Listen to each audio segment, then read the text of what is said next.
journey of knowing ourselves. Man arafa nafsahu faqad arafa rabbahu. Barang siapa kenal hakikat dirinya, those who knowing themselves, they will know Allah. Barang siapa kenal hakikat dirinya, dia akan kenal Rabbnya. Why? Because we keep on learning. We want to know how do Allah creating us. A very simple example. If we see our brother or sister die, the body may be still just the same with us, but can he say goodbye to us? Can he laugh and say bye, I'm going first, bye bye, saya pergi duluan ya? Or can he like telling us, tolong dong itu kain kafannya nyangkut tolong benerin gitu ya? So orang yang sudah wafat nggak bisa bilang apa-apa. It's just sebuah contoh yang sangat sederhana bahwa ruhnya udah nggak ada. Ruhnya nggak ada. The body is there, but the soul isn't there anymore. So the body cannot walk, cannot talk, cannot dance, cannot laugh, cannot do anything. Nggak bisa lagi ngapa-ngapain gitu. So it means that kita mengimani ada zat yang menggerakkan kita, zat yang paling dulu daripada penciptaan fisik, zat yang itu yang menggerakkan segala pada kita. So again, satu penemuan besar dalam hijrah saya. So I know what the mission of my creation. Saya dilahirkan ke muka bumi ini untuk menyembah kepada Allah.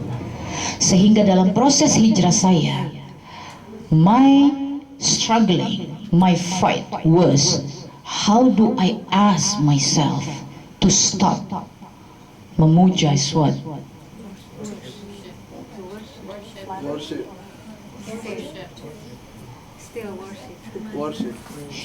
Ya, bagaimana saya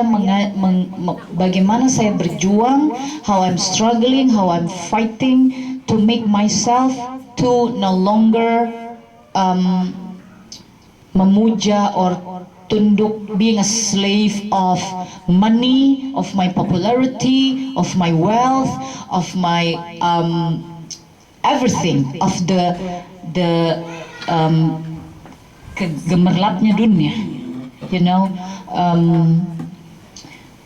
Perjuangannya adalah itu. Perjuangannya adalah menghentikan diri saya memuja dan memuji segala kenikmatan dunia yang Allah berikan pada saya dengan menempatkannya pada posisi yang lebih daripada Allah dan Rasulnya.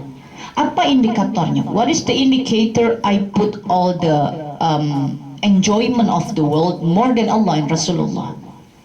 Of course, yang paling pertama, the first thing that I try to see of myself, do I know Quran? I'm a Muslim. Do I really learn Quran like the mukaddimah that I said, like what I said in the very beginning? I'm happy to struggling, to fighting, to reaching, even to sacrificing my time, my energy, my everything to reach the popularity, to become a rich woman, to become a popular person, to have many companies. I'm happy to doing that. I'm happy to doing that. But I never did that big effort like what I did for dunya to my Quran. So this is a question. Who am I? I said I'm Muslim. I said I'm the ummah of Prophet Muhammad. Am I? Am I the ummah of Prophet Muhammad? If I don't implement it, what Prophet Muhammad giving a sample to me, how could I say that I'm the ummah of Prophet Muhammad? It means that I'm not a faithful person. I mentioned something which I'm not doing anything of it. In the relations of human, when we mention something and we promise something, just a simple thing, like I say, Mbak Trisha, like Father Najib, he said this morning, yeah, I'm counting because you said that you're gonna start from DC like 11 or 12, so it means that you're gonna reach like 6 or 7 because you told us it's around that time. But we reached like 8, and Father Najib keep on waiting, waiting, waiting. Where are they? Where were they? It's like that. So that's in the relation in dunya. When we mention something, when we promise something, then people will accept it as a promise, and then people will quote unquote chase it. So that's just the same. We're mentioning a promise to Allah. We mention that we are the ummah of Prophet Muhammad. So it means that ada kewajiban. There is an obligation to fulfill what we mentioned. But the choice is us. It's all on our hand. So if you wanted to mention that you are I'm the ummah of Prophet Muhammad, but I don't want to learn about what Prophet Muhammad said. I don't want to learn of what Prophet Muhammad told me. I don't want to learn about what Prophet Muhammad giving example to me. The choice is in my hand. It means that I'm not a faithful person. Because I'm saying something, but I'm mengkhianati. I betray it. I betrayed what I said. So in Islam, menjadi baik dan benar, become a good person is never enough. Islam is become a good person based on Sharia, based on what Allah asks us to do, based on what Prophet Muhammad give us an example, and the choice is in our hand. So during the journey of my 21 years career, which I reach many things in my life, I become a successful person. People told me that I'm a successful person. I got many awards, this and that. At the end, I know that I've been reaching many things in dunya, but I have nothing for another phase of my life. Why? Because by that 21 years, first, my prophet said to me, when you are akil bali, when you are become an adult already, so you have to close down. And what I did in my life, I don't feel like I'm doing a mistake. I open all my aura here and there. I don't feel I'm doing a mistake. I said that this is normal in this world. I mean, this is normal. What's wrong? I mean, of course nothing wrong, because yes, that's normal in this world. Which wrong is because our prophet, which we declare that we are the ummah of him, said, don't do that. And I ignoring what my prophet said. So it means I'm not his ummah. And then I feel ashamed of myself that time. And then what else? That's only one simple example. When I did the businesses, I didn't even learn how my prophet and the wife, Khadijah, did the business. Both of them are the entrepreneurs. And I didn't know, and I didn't know how they did that.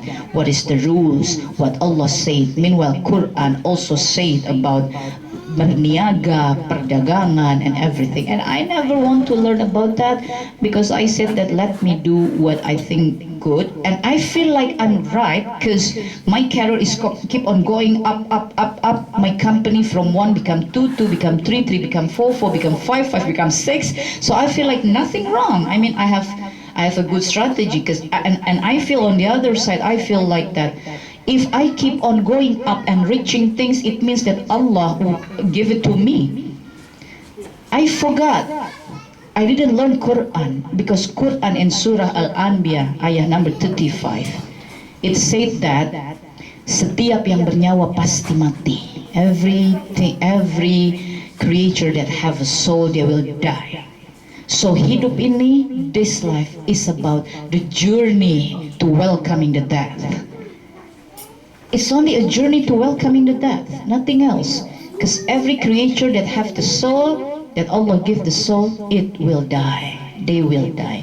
And then Allah said to us, when you are in dunya, when you are in the world, you will got trials. All of you will got trials. None will be accepted. None will, nggak ada pengecualian. No exception, no exception. All will face trials, and please remember Allah said, your trials dua bentuk, two structure. There will be two structure of the trial. First, kesusahan, difficulties. Second, kesenangan, happiness. Both of it are trials. So it's not only when we got troubles, difficulties, kesusahan, penderitaan, kemudian kita merasa kita diuji. No, because in Islam, when you got happiness, when you got successful, when you got money, when you got everything, it means you got trials. So in 20 years of my life, I've been punching by Allah with trials, which the structure is happiness. Because I got my popularity, I got money, I become very rich, and then I have good career, I have companies. So saya kayak dipukulin dengan cobaan-cobaan yang bentuknya kesenangan. But because I don't learn Quran, so I feel like itu semua kesenangan memang pemberian. Saya merasa ya kalau saya, maaf, saya nggak tutup aurat, malah saya buka-buka sesuka hati saya. Kalau saya lakukan bisnis nggak dengan cara-cara Rasulullah, kalau saya kemudian menggunakan yayasan saya misalnya juga untuk kepentingan-kepentingan negosiasi bisnis dan lain sebagainya, I use it misalnya seperti itu. So, dan itu berhasil, saya merasa ya buktinya Allah kasih gitu. Ini kita suka kepleset, kita ngerasa buktinya Allah kasih kok sama saya. Lupa kita bahwa surah Al-Anbiya ayat 35 Allah ingatkan the trials from Allah, bentuknya adalah it has two structure, difficulties and happiness. Both are trials. So kalau we got happiness, it means Allah trial us. When you got happiness, are you using those happiness for me, or you are using those happiness for yourself? What is the example we are using the happiness for ourselves? Like me, dapat kesenangan, getting money, getting happiness, getting popularity, and I don't care about the rules of Allah. I use it for my own enjoyment. And then Rasulullah SAW said, al-iman yazid wa yankus. Iman itu naik dan turun.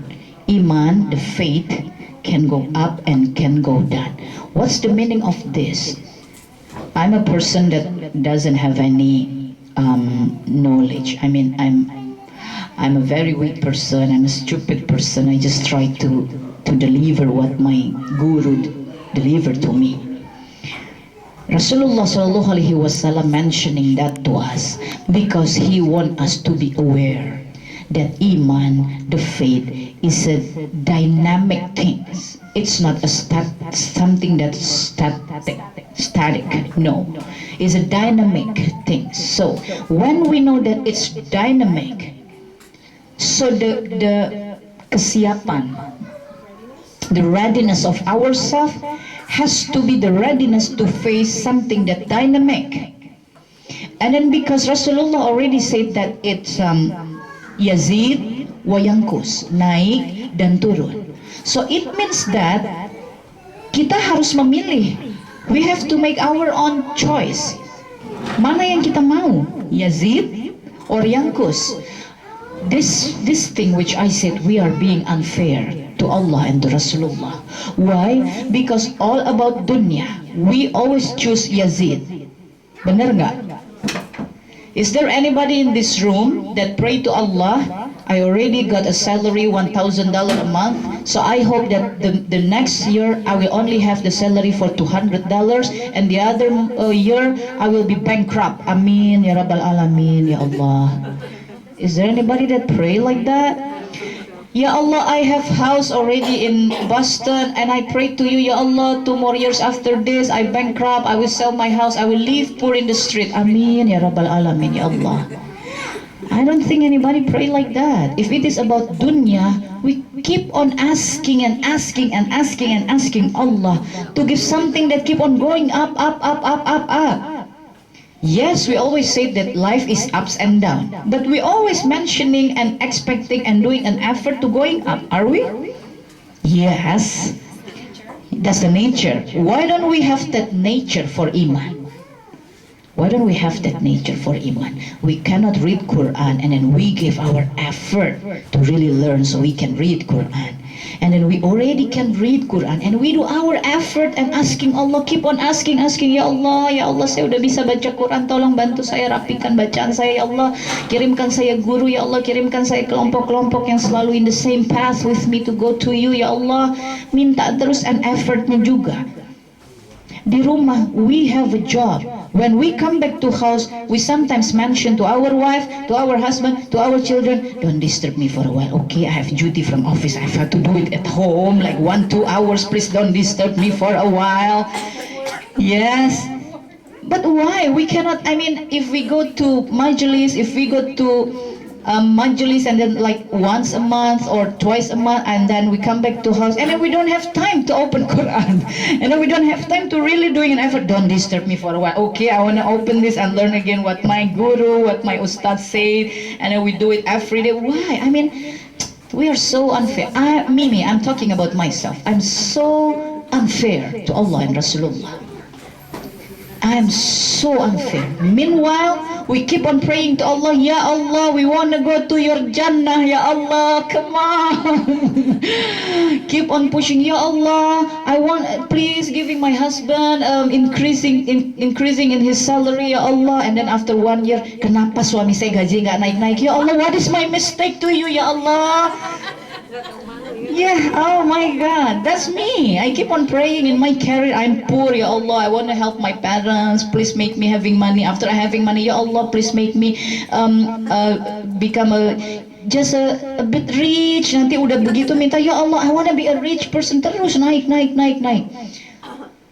Honor, Ya Allah, saya terima kasih hari ini dapat honor 200.000, mudah-mudahan bisa 2 juta, dapat 2 juta, mudah-mudahan 20 juta, udah 20 juta, Ya Allah, mudah-mudahan 200 juta, Ya Allah, udah 200 juta, mau pakai gua 500 juta, ya, nggak mau saya kalau di bawah itu, nggak bisa, ya udah yang lain banyak yang mau pakai gitu ya, sombong. So inilah kita di dunia. Ya, kita di dunia ingin sekali terus naik. So now let's hijrah, kita pindah, kita hijrah, dunia kita kejar, sebab itu hanyalah investment kita untuk akhirat. So cara kita mengejar dunia harus dengan cara yang ditentukan oleh sang pemilik dunia dan akhirat, so that what we do in dunia can be our investment for akhirat. If we keep on doing effort to reach anything in the world but not with the way like Allah and Rasulullah told us, so it's not an investment. It's like me, when I learn again about Islam, I know that I've been losing almost 34 years of my life, maybe 21 years, because from the age of 0 till 12, because I jumped into the professional career when I was 13 going to 14. So from 0 to 13 I'm in a good hand of my parents. But when I jump into the professional world, what my parents remind me, I don't care. I didn't care what they say to me. My mom keep on crying every time, praying to Allah. Hopefully what happened to me today is the answer of the prayer of my mom to Allah. Amin ya Rabbal Alamin. So from 14 until 34, 20 years having everything, reaching everything. Even that time I married with a person that was popular and then having a power in Indonesia, and then a successful businessman, and then I married to a successful person too. So people told me that I have a complete life, because me myself, I'm a successful person and I'm married with a successful person too, and then we have foundation, we're doing social things, blah blah blah blah blah, without everybody knows that everything was so screw up because rules of Allah and Rasulullah was campur aduk itu apa ya, mix up with whatever I want, and then the rules of Allah, and then my mind and then myself said, I think I can combine it with this and that, and then mix up, and then I did everything as what I want, not what Allah told me. Meanwhile, Allah is the biggest power in every dimension. How dare me to melawan Allah, to defy Allah, how dare me. When Allah wanna show a little of His power, of Allah power, like an earthquake, Allah never need like 2 hours or 2 days or 2 weeks untuk menggoyangkan, to shake the world and then make all distractions here and there. No, it's like 2 minutes enough. It's only 2 minutes enough. Never need to. And then some Jama'ah ask me, yeah, if Allah is Ar-Rahman Ar-Rahim, if Allah is having love to us, why Allah making earthquake, making natural disaster like that? I said, Islam teach us that a place to go back for us is Jannah. And there is a way to go to Jannah, which Allah never put a secret. So Allah put everything in Quran. That's the guidance to go to Jannah. So when when Allah creators, when the human going keluar out of the guidance, Allah will remind us. Why? Because Allah wants us to keep on the path, because that path will bring us to Jannah. So Allah will send reminder to us to go back to the guidance, to the guide what Allah gave us, because the guidance will bring us to Jannah. And the reminder could be in any structure, could be in any form, could be in a natural disaster, could be the personal problem, could be a failure of the marriage, could be the person that we love and we lost the person that we love, could also be getting big money, could also be anything. But it's a reminder for us. If before I'm a poor person, Allah give me a reminder, give me a big money, it's a reminder for me to go back to the path, to praise Allah again. But that's not what I did before. So please be sure that Allah will always lead us to the journey to Jannah, because it's a place that Allah provide for orang-orang yang beriman, yang dinantikan Allah di pintu surga, like what Allah said in Surah Al-Fajr. Please be sure of that, because in Surah Al-Hijr and some other surah in Quran, Allah also tell us the story of what Iblis, of what evil promises to Allah. They got punishment, they will go to Jahannam, and they ask Allah to menunda, to delay the punishment until the end of the time. Why? Because Iblis said, I'm gonna prove to you Allah, aku akan selalu menggoda. Ustaz? Yes, Iblis will always tempt human.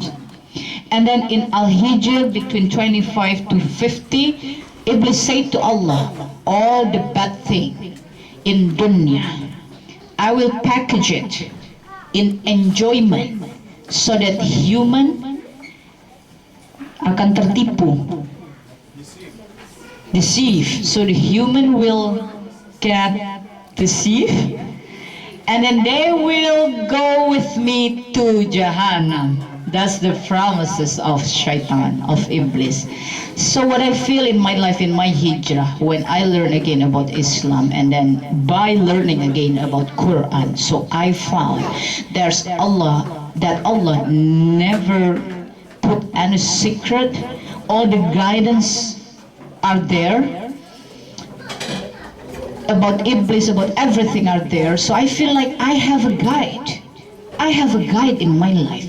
But before, yes, I'm a successful person, but I have no guide at all. Why? Because I don't know what's gonna be happen on Barzah. Because I don't know what's gonna be happen on Ahira. Because I never know what's happen on the first and the second phase of my creation. Because I never know what happened in the masa Nabi Muhammad, what's happened in the period of Prophet Muhammad. I never know what happened in the period of Prophet Ibrahim. Meanwhile, It's not a fairy tales. Semuanya bukan fairy tales. Semuanya nyata. Semuanya ada. Semuanya is the truth. It's not a fairy tale. So I feel that saya berhasil urusan dunia. It's like Quran surah Hud number 15 and 16. Allah remind us, barang siapa menginginkan dunia dan perhiasannya akan dibalas kerja keras mereka dengan sempurna, tidak dirugikan sedikit pun. Tapi ayat ke-16 Allah ingatkan, itulah hamba-hamba yang di hari akhir mereka tak memperoleh apapun kecuali jahanam. Hilang semua yang mereka lakukan di dunia, sia-sia perbuatan mereka. Why? Because yes, we are working really hard. Because yes, we are reaching many things. Because yes, maybe we are delivering what we can for people, for others. But the term of what we are doing is about dunya dan perhiasannya. It's not about Allah and Rasulullah. Because when you mention shahadat, when I mention shahadat, when I said that nothing is bigger than Allah and Rasulullah is the messenger of Allah. So the first trial is, can we prove what we mentioning to Allah? And then the journey of our life is consists of our effort to prove to Allah. When we fail, we do tawbah. So tawbah or taubat doesn't have to wait like me. Why I did taubat in my life, why I did hijrah in my life, why I do transformation of my life. This is the experience which I hope and I pray every jama'ah didn't have to went through like why I went through. Why? Because after the successful of my life for 20 years, after I got trials in the form of happiness, in the form of enjoyment. So I've been experienced 30 months in my life, which the form of the trial is difficulties, is the penderitaan, suffering. I've been experienced 30 months. I've lost my money, I've lost my company, I've lost my marriage, I've lost all my trust people. I've experienced being stabbed with my very close person, close people, close team, and then I've lost my health. I've been experienced having a potential of brain tumor, and then I've been experienced that the metabolism of my body suddenly changing into the direction which the doctor said that it's God-given, and those problems in the metabolism of my body and the potential of my brain tumor was two conditions which one of another is opposite. So it's been really hard to doing the treatment because of that condition, and both of the doctors said that it's a God-given. And I've lost the beauty of my face because it's been a destruction on my face. I've got like infection all over my face, so I become like monster. So I've lost everything on me in 30 months. That was a trials from Allah in the form of difficulties, in the form of suffering, because for 20 years I've been trial by Allah with those happiness, enjoyment, and it didn't make me become merunduk, become to be humble and praising Allah more and more and more, and then didn't make me giving my best effort and energy to keep on learning and become busy to learning about Islam, about Quran. I become busy of the world. Meanwhile, my Prophet said, the smart person is those who always remember about the death, doing an effort to welcoming the death and what they will face after it. That a smart person. My business, my popularity, my money, my wealth, my everything make me didn't have time at all to remember the death. And that's I'm failed. I'm really failed. Even people say that I'm a successful person, but I'm failed already. I'm stuck only in dunya, so I die before I die. Because I'm making my life stuck on the dunya. Meanwhile, barzakh waiting for me, akhirah waiting for me. So this is maybe the inspiration that I can share to Jama'ah. I didn't know. I just did the transformation like in this 24 months, and Allah is really never failed in the promise, because in Surah An-Nisa ayah number 100, Allah said, whoever doing the transformation of themselves from the sin and going to taqwa, going to me, from that kegelapan, darkness into the light, to me, and it's only for me. Allah said like that, then you will find this world as a huge place, and then you will find rezeki inside it, reward inside it. So barang siapa berhijrah karena Allah, maka dia akan menemukan bumi yang luas